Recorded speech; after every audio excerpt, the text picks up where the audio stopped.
Good morning 10th class. Welcome to Navneet academy. So बच्चा, आज हम पढ़ने जा रहे हैं उस पीएच की हमारी डेली लाइफ में क्या इम्पोर्टेंस है ना। आपने लास्ट वीडियो में मेरी पीएच पेपर के बारे में पढ़ा कि हमें बताता है दैट हाउ स्ट्रॉन्ग और हाउ वीक एसिड और basis.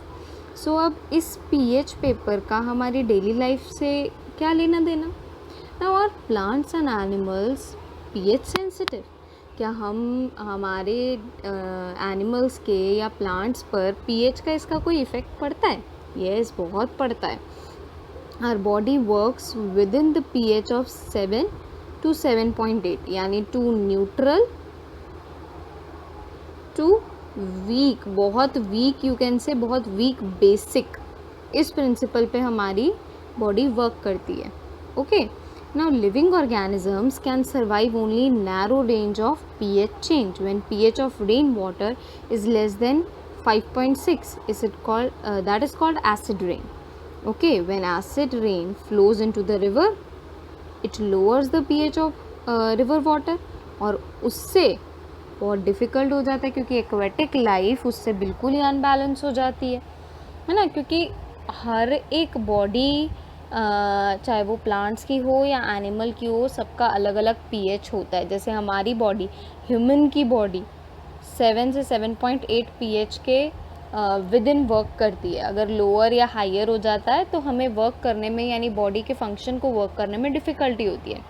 Same as aquatic life के लिए भी है, यानी फिशेस हो गए, ऑक्टोपस हो गए, वेल, शार्क, या जो भी चीज़ें वहाँ पे जितने भी प्लांट्स वगैरह रहते हैं उन सब के लिए डिफ़िकल्ट हो जाता है जब एसिड रेन होती है। बिकॉज एसिड रेन जो है वो पीएच और भी कम कर देती है रिवर वाटर का, जब वो रिवर से मिलती है तो, और उससे डिफ़िकल्टी होती है। ओके,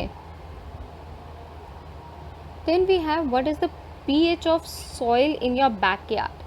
आपके घर के बगीचे में पीएच की वैल्यू क्या है, बेसिकली वहाँ की सॉइल का पीएच कितना है। Now plants required a specific pH range for their healthy growth. To find out the pH requirement of a healthy plant to growth, you can collect the soil from various places और check कर सकते हो कि किस किस का क्या है। आप लोग देखोगे बेटा कि जब बहुत ज़्यादा एसिडिक हो जाती है सॉइल, बहुत ज़्यादा एसिडिक हो जाती है तो प्लांट अच्छे से ग्रो नहीं कर पाता। तो हमें क्या करना चाहिए, उसके अंदर बेसिस मिलाते हैं, जैसे क्विक लाइम हो गया, स्लेक लाइम हो गया, ऐसे बेसिस मिलाते हैं हम उसमें। और अगर बहुत ज़्यादा बेसिक हो जाती है तुम्हारी सॉइल तो भी अच्छे से प्लांट ग्रो नहीं कर पाते हैं। तो उसके अंदर हमें फिर क्या मिलाना पड़ता है, मैन्योर, फर्टिलाइज़र्स, ये सब मिलाने पड़ते हैं ताकि एसिडिक हो जाए, यानी न्यूट्रल कर दे उसका जो इफ़ेक्ट है वो।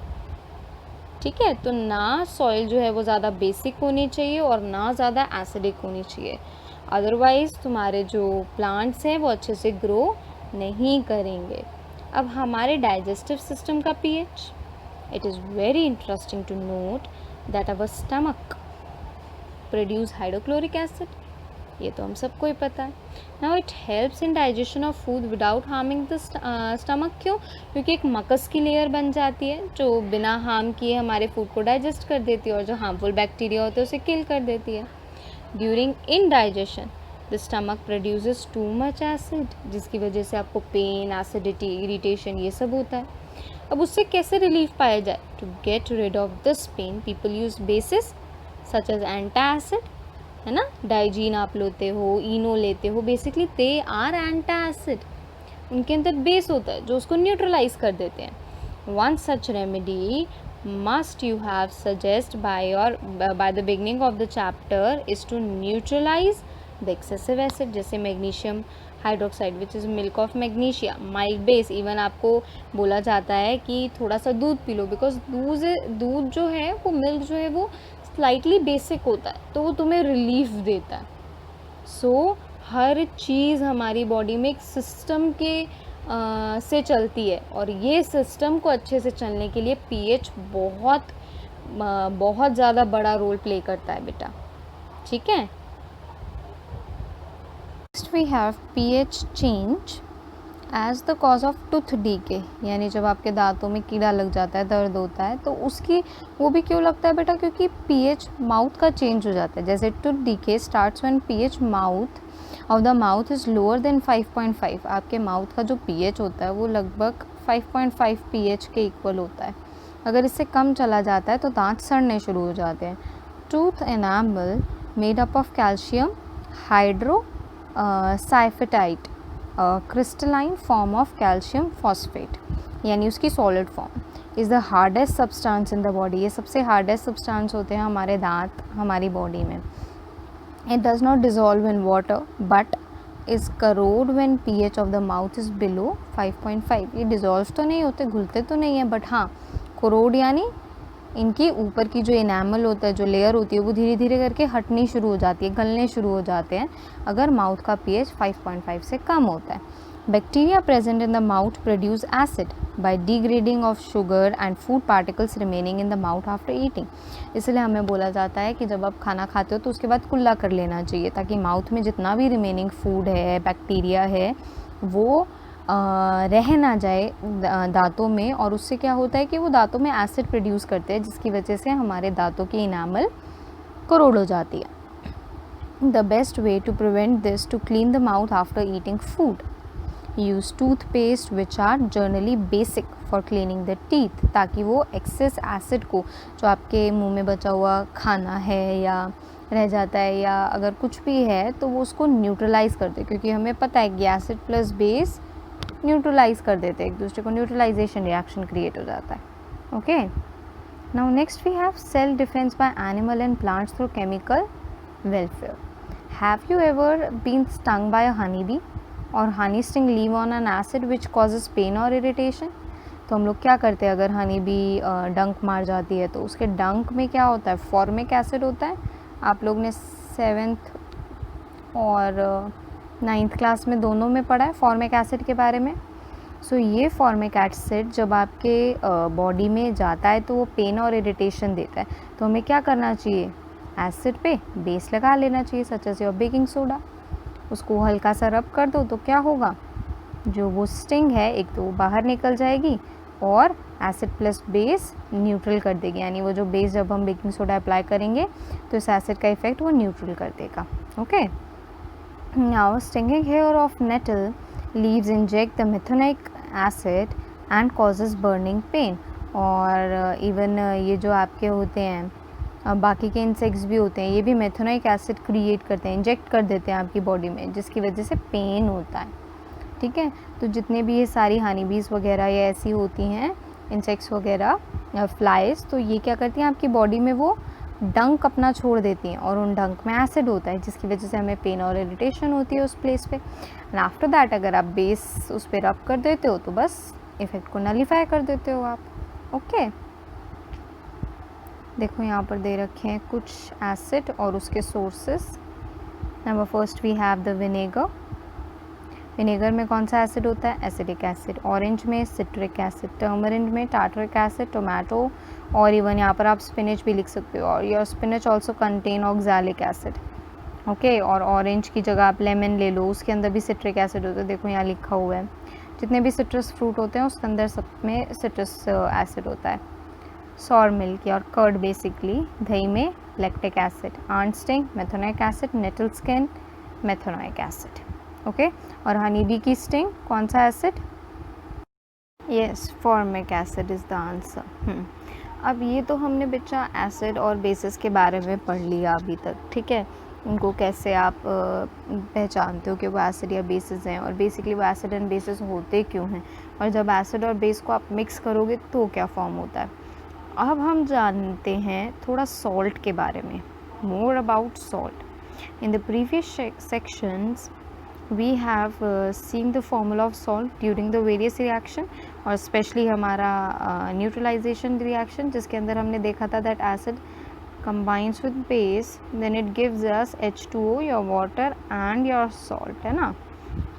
now family of salt, इसमें एक एक्टिविटी दे रखी है that write the chemical formula of the given salt. इन सब के आपको केमिकल फार्मूलाज लिखने हैं, एक एक करके आप लोग लिखना, like potassium sulphate, sodium sulphate, potassium is your K, and sulphate is your SO4, है ना। ऐसे जैसे 9th में आपको फॉर्मूलाज बनाने सिखाए गए हैं, ऐसे ही identify the acid and basis form which of the salt में have.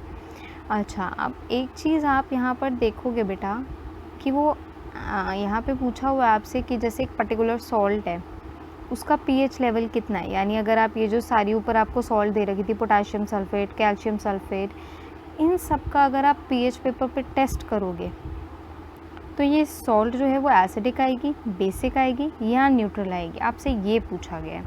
And as in same in activity 2.14 इसमें भी आपसे काफ़ी सारे देखो सैम्पल्स दे रखे हैं ये सॉल्ट के, और हमें ये देखना है इनकी सॉल्युबिलिटी चेक करनी है पानी में कि ये कितने सॉल्युबल हो सकते हैं। लिटमस पेपर से चेक करना है कि ये एसिड है या बेस है, और इनका pH पेपर पे ये चेक करना है कि इनका pH कितना होगा।